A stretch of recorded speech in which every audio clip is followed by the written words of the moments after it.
Arratsaldeon, buenas tardes. Tiempo de fútbol sala, Areto Futbol tartea dugu hemen futsaleri hitz egingo du. Eta kirolak gaur futsal, geurekin eta gonbidatu bereziekin, beti bezala. Gorka Fernández, kaixo? Kaixo. Zer moduz, Gabon? Txaldeon, ondo. Txaldeon edo Gabon, Gabon, bezala. Gorka Fernández da Gorka Makax.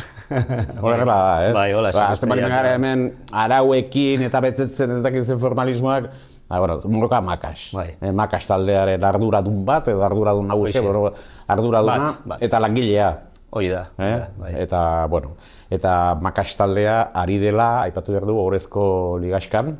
Hoi da. Eta altzan jokatzen duzuela, eta, bueno, horri buruz hitz egingo dugu ere, eta bestalde batetik Giler, baina, nien abizenan jakin, Giler Lomas. Hori da.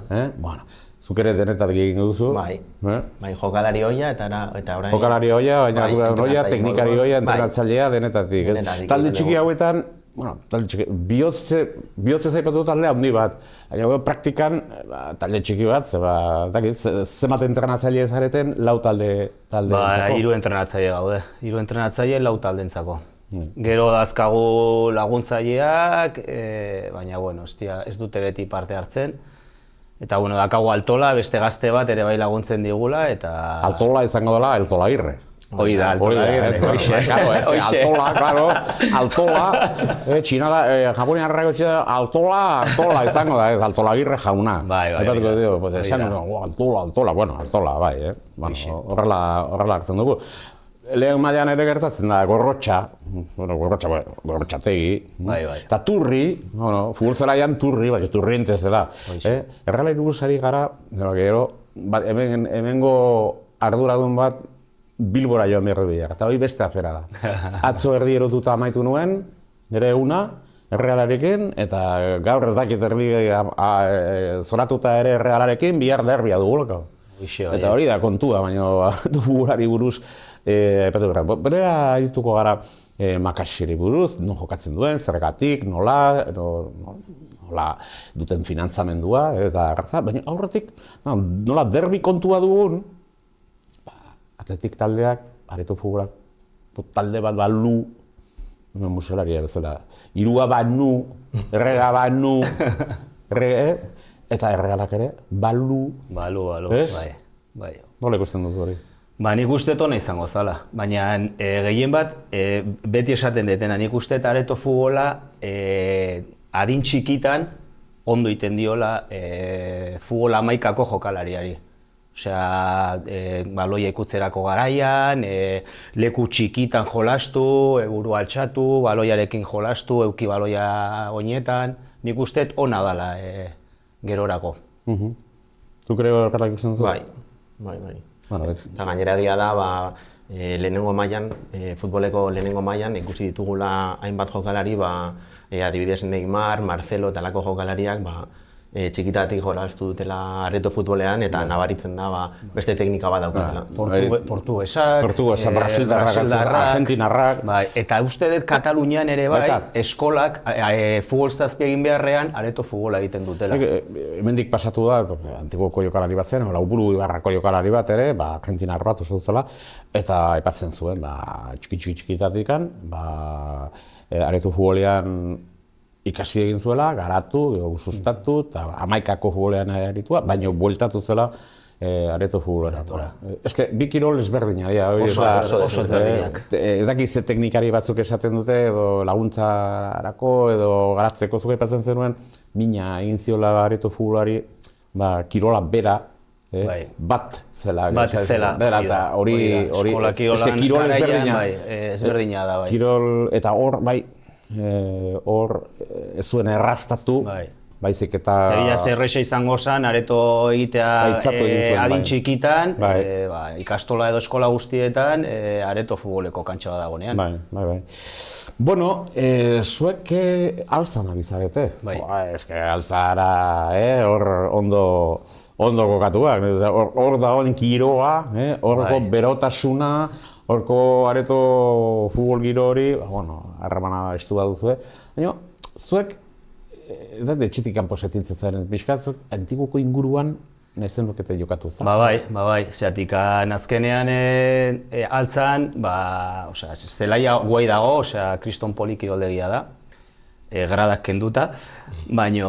Gradaren kontua... Horregatik esaten, nola, odei beti dago nere bai horrekin da.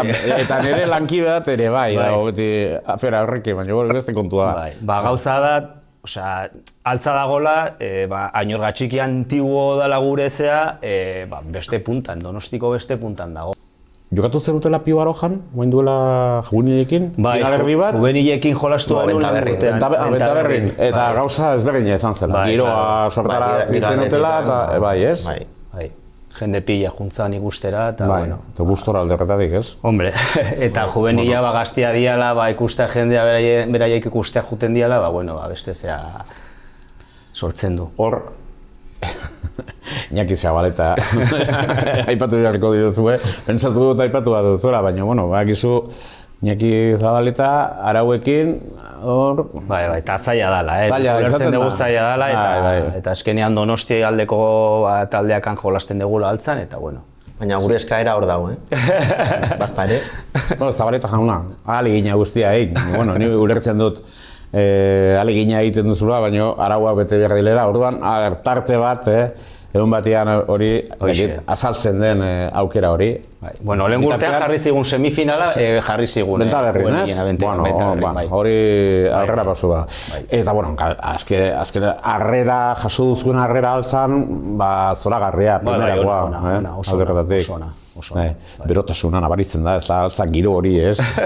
Ez dakit bigarren taldea zareten, beraien bigarren taldea, baina azkenean multzo berean ari zarete. Bai, multzo berean, bai A taldearekin, bai B taldearekin. B taldearekin, eta gero txapelketan, etxetik kanpo ari zaren denean, etxean ari zarete, nahi duzan, beraien zatere...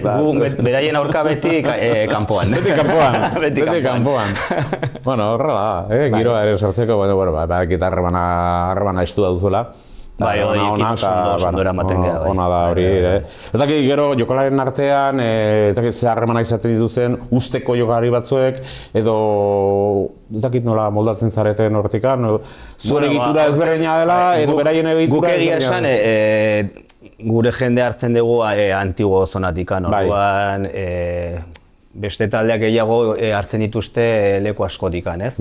Baina egia da urten atezaina behar genula, eta odeiek pasa zigun jantxon, bere lagun bat atezaina zana eta etzala sartzen bere strukturan eta gurekin dago jolasten bai. Orduan, alde horretatik erlazioa, konpondu zenuten arazo bat, beraiek ere pozik eta egitura osatu zenuten horrela. Horrek du noski garrantzia harremana horiek garatzea eta beti leku hori, eta pistea giro hori, kiroltasunean, norberak nahi duena egiten aldu eta nahi du bideratu proiektua, baina harremana horiek garatzeko uste dugu oso garrantzitsua dela. Beti askotan aipatzen ditugu beti arazoak, pailekin arazoak, emandik eta hemendik, baina taldeen artean harremana sakonak eta honak aipatu behar dela, esan behar da horrela dela, ez? Gehiengoetan nahi dut esan. Arazoak noski direla. Konpartituta bazelaia eta dena, berena da ondo ematea. Orduan, ez zarete talde bat adibidez, kasu honetan altzan jolasten duzuena, altzak imaten, baina urte bikaina ari zarete betetzen. Bueno, bai. Lehenengo taldea bat, lehenengo aste arte 6. gindua zen, usteet. B taldea horrai da, usteet azken aurrena gaudela, baina ja 6 puntu ateratzen diogu jaisten danari, altza dela.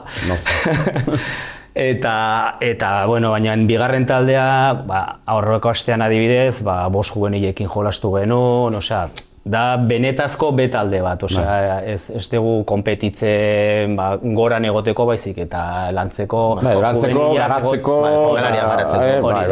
egitura, benetazko egitura bat duzu, alde horretatik antolaturik, eta arrobia garatu.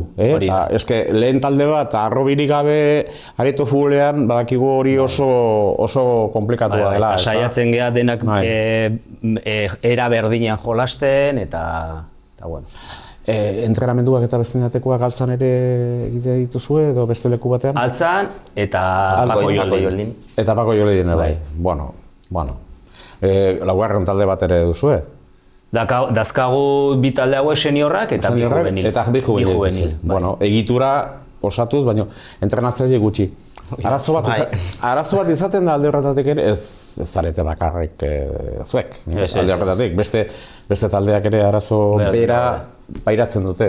Ez dakit nola konpontzen alden hori, ze neurriak hartzen ahal diren, ze laguntza, ze babesa berdean, azkenean egitura guztiek entrenatzaileak izateko eta formatuak. Azkenean, entrenatzailea ez da, azkenean, oiuga eta marrumak ateratzea, ez? Eta agintzea. Baizik eta behar du, egitura batean gauzak ondo egin, entrenamendu planifikatu, eta ez? Hori argitak dago. Baina oso zaila da entrenatzeak lortzea. Eta gero ere bai nik ulertzen dut, ikasketa batzuk egiten dituztenean nahi dutela etekin bat atera. Eta zaila da, gure kasuan behintzat ezinezkoa da ordaintzea entrenatzaile bati. Guk entrenatzen dugu eta ez dugu kobratzen. Altruista moduan. Oraindik ere bolondresak Gipuzko aldean, beste leku batzuetan ere, baina bolondresak baitugu, baina hori ere desegitzen ari da. Hori amaitzen ari da kontu hori. Orain antolankuntza guztietan, gehiengoetan ere, laizterketetan, eta zer ordaindu behar da, edo zer laguntza hori horrela da. Azkenean zuen helburu nagusia, aipatzen zuen, finantzamendu aldetik arazoa ditugu, kotak bakarrik, eta gero babesen bat horrela. Neria baina ja kamisetak, dirua ja ez sartzen. Kamiseta, gorka margoak, hortxe bertan dugu. Eta gero bezalde batetik, kuotak eta kamiseta eta listo. Horrek beti bere espiritu oberanekin, eta lau talde, ez da erresa, gaur egun. Ez da erresa, ez. Gipuzkoan hainbeste kirola, hainbeste talde, maila guztietan, eta denok eske. Hurrengo urtean dirudienez, igual ateratzen dugu kadete bat ere bai. Badaudela ja ume multzo bat nahi dutela, baina ez dakiguna da, nun entrenatu, zeinek... A ber, Gorka, nun entrenatu behar duzu, nola antolatu behar duzu, nola bideratu behar duzu. Baina orduan etzea hasten ez da ere, tope iten baldin badezu, azkenean... Bihotza kontua da azkenean, Bai, bueno. Baina Gorka ala da, beti dago... Baina, ez dakit... Begira nola hobetu eta... Helmuga bat egongo da ere, oneraino eta hortik aurrera... Baina... Orduan, eguneak, kadeteak, bi lehen talde, osatzen, beste talde bat, eta altzan jokatuko dute, edo Pako Joldien horiek. Ez, juvenilak eta normalean nola goizetan jolasten duten,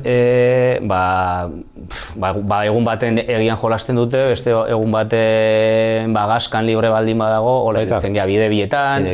Bai. Luxua, horretan. Ez? Bai, bueno. Bide bietan, gaskan... Bai, oso polionak. Ea, Gipuzkoako txapelketan ikusten dugun Gorka Makas taldearekin egun batean. Bueno, a ver. Hor, sortara... Hor, giro berezi bat sortzen da, gaskan. Hor, giro berezi bat sortzen da, egia da. Bai, oso polita da. Eta erdiakan ikustea. Aurten izan zen, altzea da taldearekin. Janra sartu zala, penaltitan galdu genuen gara egin. Lehenengo partidan. Lehenengo partidan, ez? Bai. Partidan, bueno.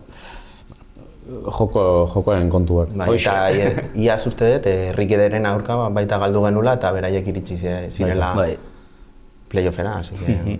Bueno, hortxe ibili, Finantzamenduari buruz aritu, orduan, kuotak eta, bueno, babesle txiki bat sartuko da, batian, ez? Bai, baina zaiena da, osea, altzan jolastuta... Gasolina, gutxienez gasolina ordaintzeko, teknikari hauek, claro, eske jokalari oso gaztea dituzue. Bai, oso. Claro, eske ikasketa betetzen ari dira, alde batetik, eta ibilgailurik ez dute. Eta karnetarik.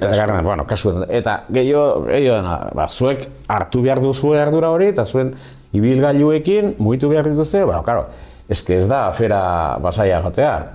Oñatira, Eskorietzara, Arrasatera, claro, horrela da. Urretxura, horrela antolatua dago areto futbola.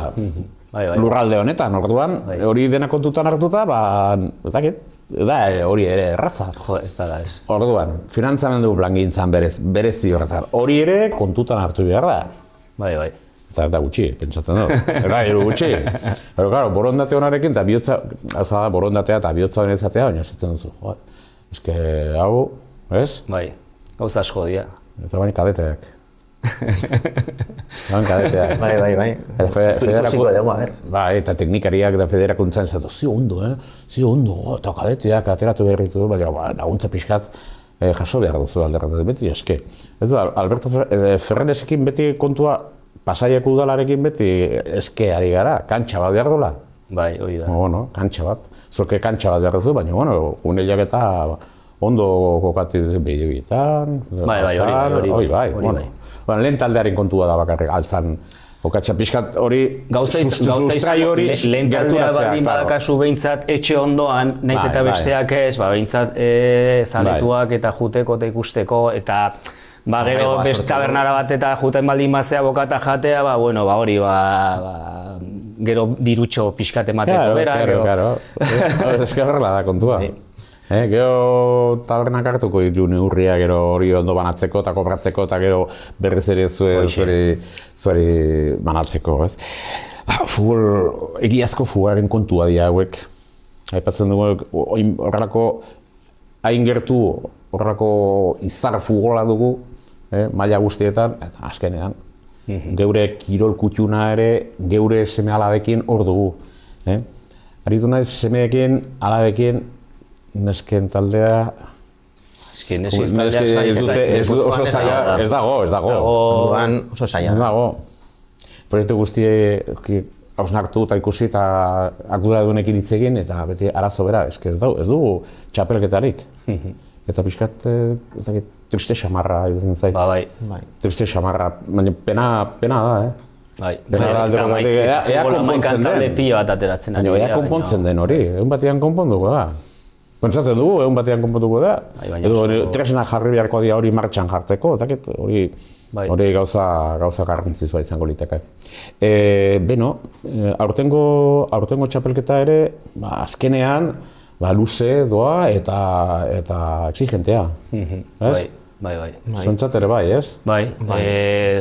Aurten, juvenila dazkagu lehenengoak beraien taldean, eta, sartuko gea playoffan liga jolasteko, eta nik uste dut, lehenengo lauetan sartzeko aukera asko dazkagula.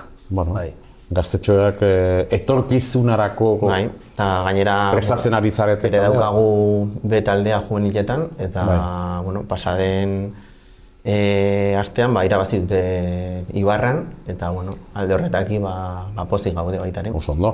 Aldarrakiatu behar da, lan hori, arrobi lan hori, gertatzen dena geho, gizu, azeri handiak azaltzen dira, eta hortik, hemendik, eta lan guzti hori ez dakit nola garitzen den. Baina gu momentuz sortea dakagu. Aurten gure jokalari baten bila etorri izan Antiguoko, jolasteko goran, eta aukeran jarraitu gurekin, oseak, pixkanaka. Apurka, ez? Eske denak Ibarrara edo Antiguokora juten baldin badia ere bai, azkenean beste taldeak ez baldin badia sendotzen, aretoa ere ez da gora jungo, ez? Nire ustez, Eta gero, beste jokalari bat beste helburua dituzte, ikasketa bete edo lana egin, eta ni nire inguruan nahi dut disfrutatu, eta ez? Lagunen artean, kompetitu, baina, igual beste nivel batean, hori argi eta garbi geltu behar da.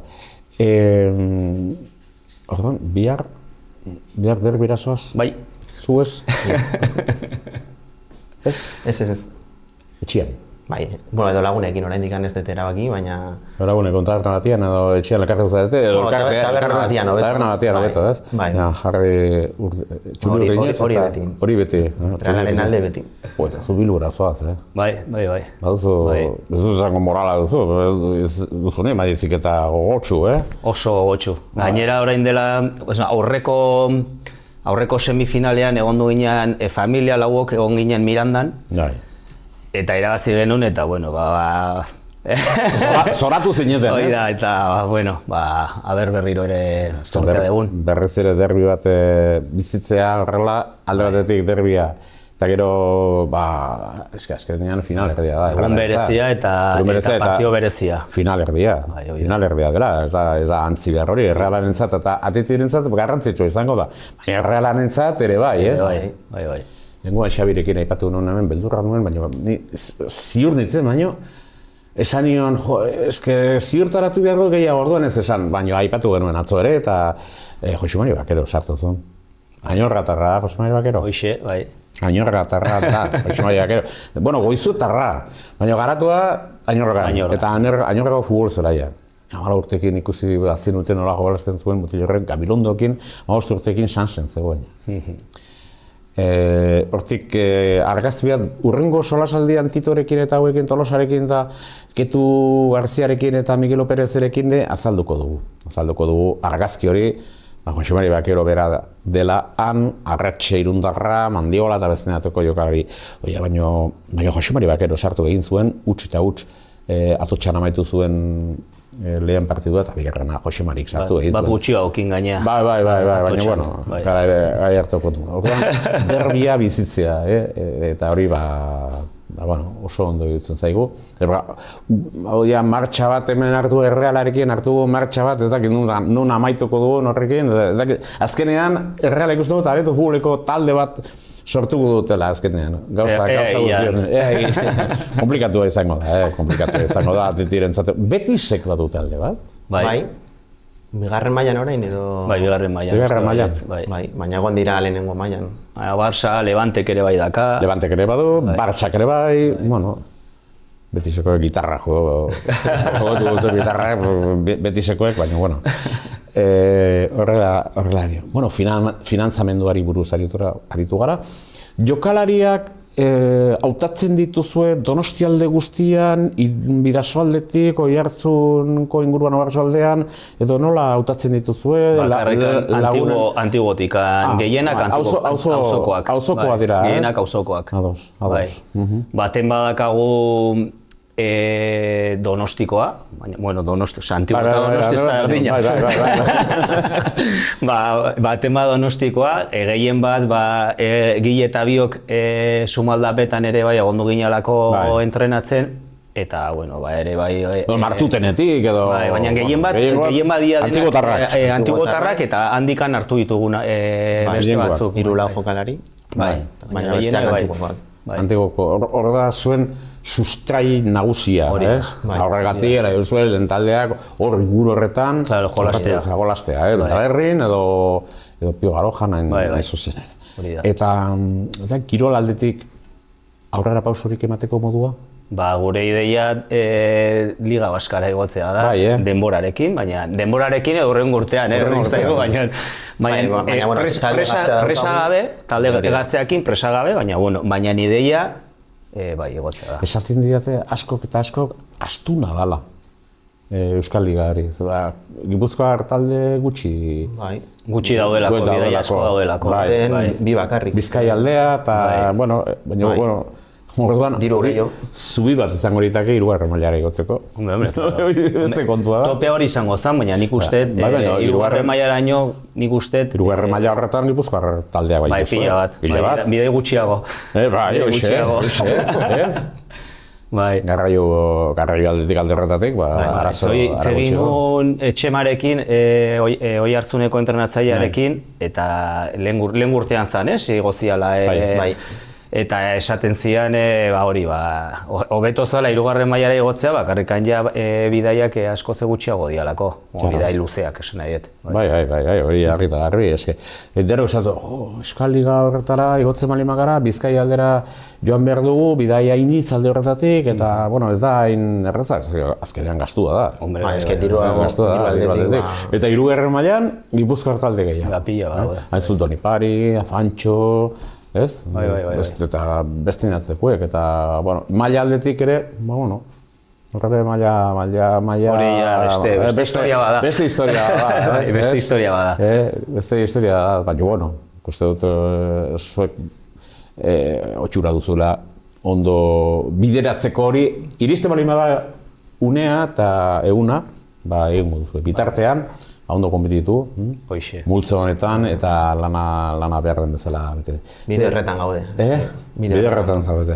Eta ze eskaera nahi duzuen egin, hobetzeko areto futbola, geure arduradunei, beti eskaera egoten dira, eta ze eskaera egin, gero aipatu du, bueno, elkarbizitzeko, hobetzeko gauzak eta, bueno, epaileekin eta askotan eztabaidak egoten dira, eztabaida direla eta irudi kaskar bat ikusi nuen horbanakan, ja ez dut aipatzen ja. Nik bakarrikan esaten dut, jokalari gabe ez dugula areto futbolarik, baina epailei gabe ez dugula futbolarik.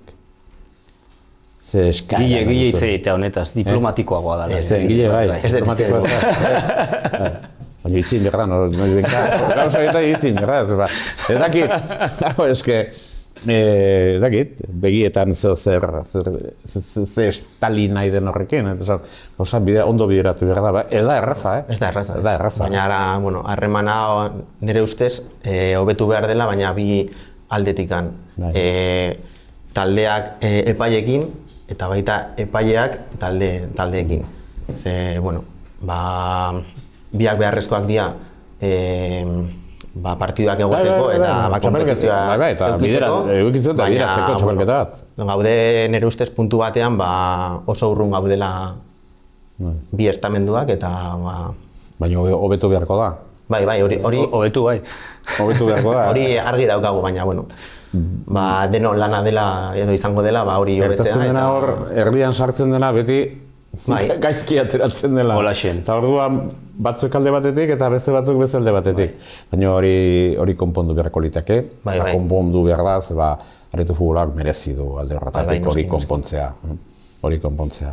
Eta, bueno, ea hori eskuratzen den. Beste alde batetik, kirol aldetik, ondo garatzen ari zarete, aski sendo.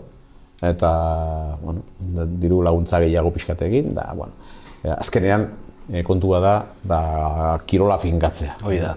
Geure gizartea kirola behar du finkatu, kirolarekin betek eta kirolarekin bate.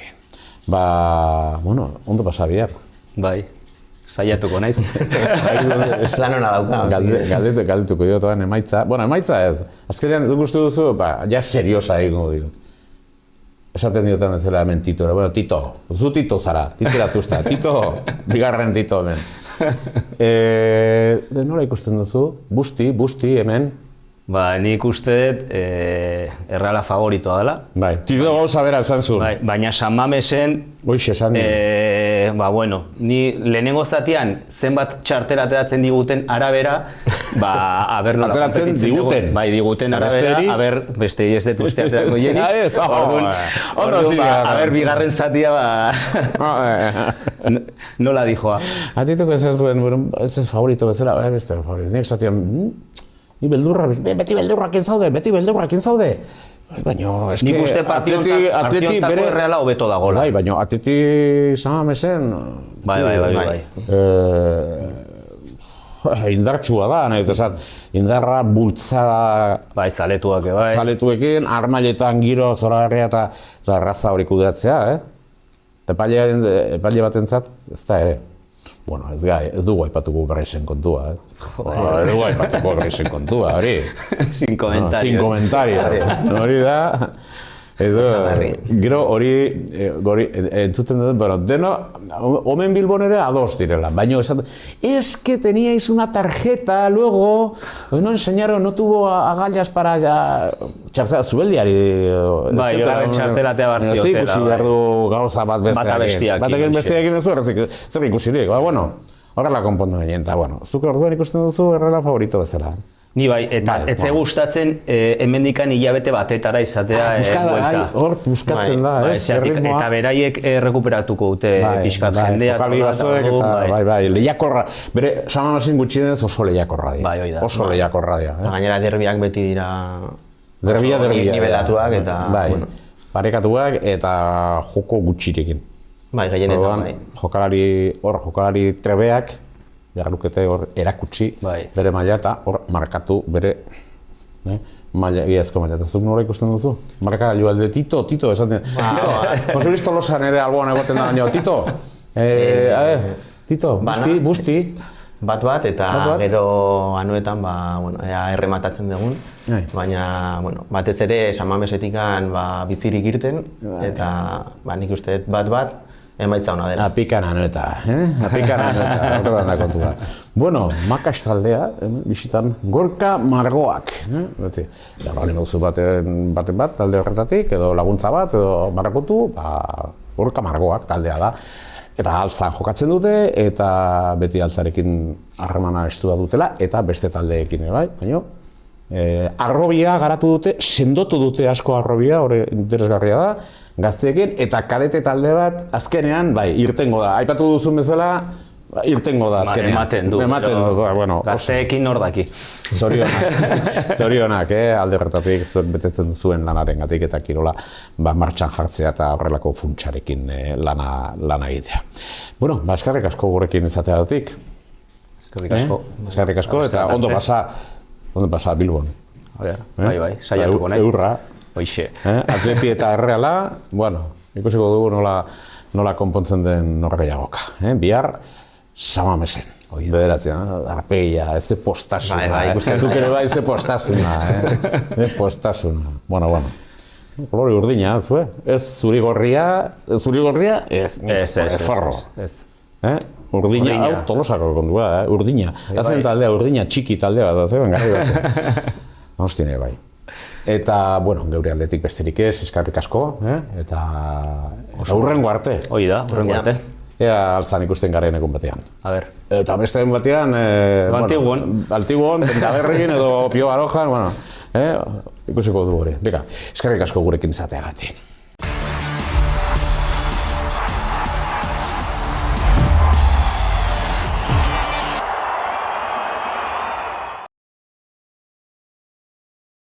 Pues vamos con los marcadores después de estar con protagonistas importantes, tan importantes que son de ese fútbol de verdad. Gorka Margoak, Makas, equipo antiguotarra que juega en alza, pero sus estructuras de cantera están diseminadas también por otros polideportivos de la capital guipuzcoana. Bueno, pues hay que hablar de marcadores en Segunda B, que es nuestra referencia a la jornada 20. Villa Ribafrecha 1, Ochartabe de Bilbao 2, Auzoak Zierbana 4, San Juan 8, Cadrete en 3, Antiguoko Estudio Dental Barrenechea 6, una victoria muy importante para el equipo donostiarra en este sentido. Aconteiro 3, Unión Deportiva Aloeches 5, Segovia 6, Entre Ríos 4, Lauburu, CMO Valves, Lauburu Ibarra 7, Sala Quinto 3, Amixalana Itasuna 4, Albelda 3, Picassent, el equipo valenciano, perdió en casa, es un equipo muy complicado, 2-3 frente a Pinsec, que es el segundo en la tabla clasificatoria. CMO Valves Lauburu Ibarra, que sigue siendo el líder con 50 puntos a 2, a solo 2 puntos, con 48 llega el equipo de Pinsec, Ochartabe de Bilbao con 41, 39 tienen Segovia, Aconteiro con 36, 35 para Picassent, San Juan con 30, 29 Loeches, Cadrete con 25, 23 y Ribafrecha quinto con 22, los mismos que Zierbana. Antiguoco Estudio Dental Barrenechea con 20 también, en 13ª posición, 14º Entre Ríos con 19 puntos, 13 tiene a Mexalana Itasuna y Albelda con 6 en la clasificación. Son los resultados de un grupo en segunda B que lidera el conjunto del Ibarra, el CMO Balbes Lauburu Ibarra. Para la próxima jornada, la jornada 21, piense que segundo clasificado recibe a Riba Frecha, Ochartada de Bilbao a Auzoac, Ciervana, San Juan a Cadrete, Antiguoco Estudio Dental Barrenechea jugar en el Pío Baroja frente a Contebro, con Unión Deportiva Loeches Segovia, Entre Ríos Automatización CMO Balbes Lauburu Ibarra, Sala Quinto Anaitasuna, Albelda Picassent. Esto en cuanto a segunda B. En tercera división, esa categoría de la que hablábamos hace unos instantes, tan interesante, sobre todo para los equipos guipuzcoanos, Donipari 6, Aurrera de Vitoria 4, en Guernica Lagunak 5, Afancho 5, Cucuyaga 7, Ochartabe 3, Lauburu Ibarra 2, Mondrate 6, Oiartzun 3, Tolosala 8, Lagunonak 1, Jarrilleros 3, Montearatz Aguraingo Oriamendi 2, Escoriaza 3, Beti Araba 6, Usánsolo 4. El líder es el Mondrate con 45 puntos, con 40. Donipari, Tolosala tiene 35, los mismos que Cucuyaga. Fancho tiene en estos momentos Pescados Ferreres 30 puntos, los mismos que Escoriaza. Montearatz Aguraingo con 27, 26 Jarrilleros y Aurrera de Vitoria. En décima posición Oiartzun Quirol Elkartea con 21, los mismos que el conjunto de Guernica Beti Araba con 21. 14 tienen Lauburu y Ibarra, el segundo equipo Lagunonak con 14, 12 Usánsolo. Cierra la tabla Ochartabe de Bilbao B en esta clasificación de la tercera división. Próximo fin de semana, en esa jornada 19, jugarán el conjunto de Usánsolo frente a Donipari, Aurrera Vitoria frente a Guernicaco, Afancho Pescados Ferreres frente a Cucuyaga, Ochartabe B, Lauburu Ibarra, Mondrate Oiartzun, desplazamiento complicado y difícil, Tolosala Garaje Tolosa frente a Lagunonak, Jarrilleros, Montearatz Aguraingo, Escoriaza, Beti Araba. Vamos a la Liga Vasca inmediatamente, seguida, Liga Vasca masculina, con Gora Viuda Sainz 8, Tintorería Batzarre Fútbol 5, Tintorería Ura 8, 2, Iturriondo 4, Arangoiti 3, Mamarigaco 4, Sasikoa 4, Sestao 2, Leioa 8, Artarromo 2, Santurtzi 7, Naipe Aloñamendi 4, Soloarte 0, Albardero Ribabellosa 4, Ibayalde 2, Goyerri 4, Elorrilco 6 en la clasificación. Albardero es el líder con 46, 41 para Arangoiti, Durango con 34 y Vallalde con 30, los mismos que Mamarigaco y Santurtzi. Y en este sentido tenemos al Goyerri que cierra la tabla con 8 puntos para el próximo fin de semana. Choques para Ibayalde, Goyerri, Leioa Artarromo, Elorrio Gora Viuda de Sainz, Tintorería Ura Iturriondo, Arangoiti, Mamarigaco, Durango, Sestao, Santurtzi, Iraipe y Soloarte, Albardero. Bueno, buscamos más referencias en la división de honor regional. Aquí hemos hablado del interés que tiene esta categoría que lidera el Bilcoin. Está haciendo una gran temporada el Bilcoin de la Correta. Vamos con marcadores. Benetazco 6, Alza la Terraza 5. En ese desplazamiento siempre complicado y difícil. Macas Gorka Margoa, que han sido nuestros invitados, con derrota 1-5 frente al Gainchu, y Diazábal 4, Eguzki 6.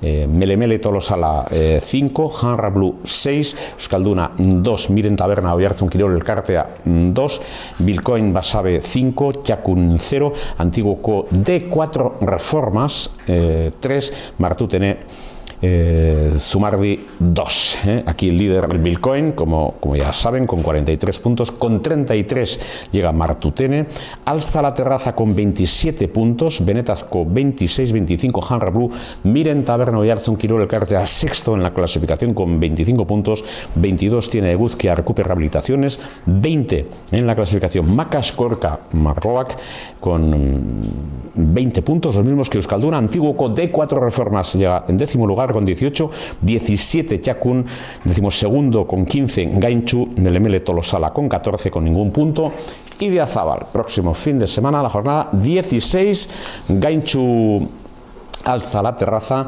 Eguzki Arkupe Rehabilitaciones Makas Gorka Margoak, Hanrablu Idiazabal, Miren Taberna Melebele Tolosala, Txakun Euskalduna, Martutene Zumardi, Bilkoin Basabe y Antiguoko de 4 Reformas Benetazko. Estos son los choques previstos a ese nivel. Bueno, pues tenemos en preferente también marcadores: Getariako 7, Anoeta 7, Egintza 7, Galactic 1, Zarauz Gran Camping 4, Laskorain 4, Ostiko Aterpe Inmobiliaria 3, Nainap Antiguo 4, Afancho 2, el segundo equipo de Ferreres, Afancho 2, como digo, San Pedro Tarra 1, Jaiski Areto Fútbol Cluba 3, Irún Futsal 2, Altza La Terraza B 3, Macas 3 en la clasificación. Nainap es el líder, antiguo Kirol Cluba con 31 puntos, 29 Getariako, Afancho, segundo equipo, está con 28 puntos, los mismos que San Pedro Tarra, Jaiski Areto Fútbol Cluba 26, los mismos que Egintza, Kirol Elkartea, Anoeta con 23, 22 para Zarauz Gran Camping, con el Askorain noveno tiene 21, 14 tres equipos galácticos, Kiko Aterpe Inmobiliaria, Macas, y con 8 Altza La Terraza B y con 7 Irún Futsal. Para el próximo fin de semana, choques en la jornada 16, Macas Jaiski Areto Fútbol Cluba, Galáctica Anoeta, Laskorain Egintza, Nainap Antiguo, Zarauz Gran Camping, San Pedro Tarra, Ostiko Aterpe Inmobiliaria, Irún Futsal Afancho, Altza La Terraza B, Getariako, Keta, Baby Auto. Bueno, estas referencias que nos llevan ya al marcador de los diferentes equipos de la primera regional senior masculina, el grupo 1, choques ya controlados: Izarraitz 2, Lauburu 6, Urrestilla 2, Ekin Oria Futsal 2, Donipari B 2, Urnieta 5, Goierri 6, Escoriaza 2, Cucha 7, Mondrate 3 en la clasificación. Escoriaza con 31 puntos, 28 tiene Ekin Oria Futsal, con 26 en la tabla Urrestilla, Urnieta con 26, los mismos que Cucha, Lauburu Ibarra con 23, 15 Donipari B, el conjunto de Mondrate, segundo equipo, con 11 puntos, 10 tiene Goierri y 3 tiene Izarraitz.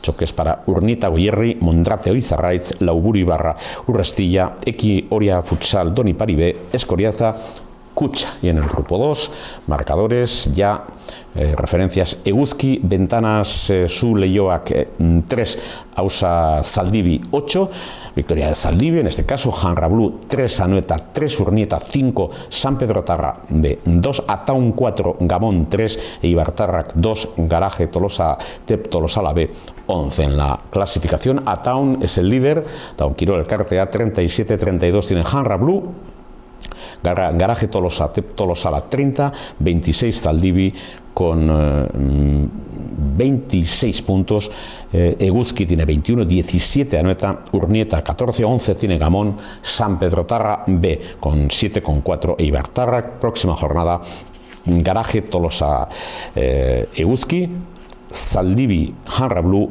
Anoeta Urnieta, San Pedro Tarra Ataun, Gamón Ausi, frente al conjunto de Eibartarra. Bueno, pues estas son las referencias de las que les estamos hablando, de los marcadores de esta jornada de futsal. Bueno, nosotros volvemos mañana con más cuestiones importantes y durante la semana recordando todos los capítulos de lo que supone este deporte y recogiendo todos los detalles del futsal, que como siempre hace un llamamiento de que haya pues armonía a todos los niveles. La competición va muy bien en términos generales.